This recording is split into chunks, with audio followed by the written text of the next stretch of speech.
ஓட்டு போடுங்க, விஜய்க்கு ஓட்டு போடுங்கன்னு சொன்னாங்க. புள்ளக்குட்டிய பேச்ச கேட்டு நாங்களும் போட்டோம். இப்ப நாங்க சிஎம் சாரை நாங்க பார்த்தாகணும்.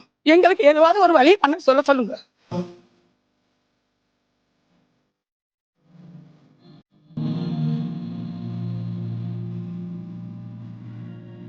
ரெண்டு பொண்ணை வச்சு ரொம்ப கஷ்டப்பட்டு சாப்பாட்டுக்கே வழி இல்லாமல் இருந்தது, படிக்க கூட வைக்க முடியாம போராடிட்டு இருக்கோம். இப்போ வந்து வீடு எடுங்கன்னா நாங்களாம் எங்கே போகிறது?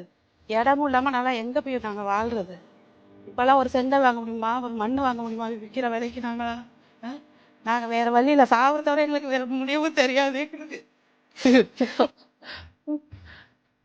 பிள்ளை குட்டி இல்லை, கடவுள் இல்லை, யாருமே இல்லாமல் நான் அது மாதிரி உட்காந்து உருட்டு உலகநாதன்களா, எங்கடா இருக்கிறீங்க? வாங்கடா வாங்கடா டேய், தாவேக்கா தற்குறி பாய்ஸ் வாங்கடா, வந்து என்னன்னு கேளுங்கடா. கொஞ்சம் அழுகுறாங்க, புலம்புறாங்க, பிள்ளைங்க பேச்சை கேட்டு நாங்கள் ஓட்ட போட்டோம், ஆனால் எங்கள் வீடு இடித்தாலும் கேட்க மாட்டாரு, செத்துருவோம் அப்படி இப்படின்றாங்க. டேய் எங்கடா இருக்கீங்க? முட்டு முட்டு, மூளை முட்டு, அருவு முட்டு, கேனப்பையன் முட்டு, எங்கடா இருக்கீங்க? வாங்கடா, கொஞ்சம் முட்டு கொடுங்கடா டேய்.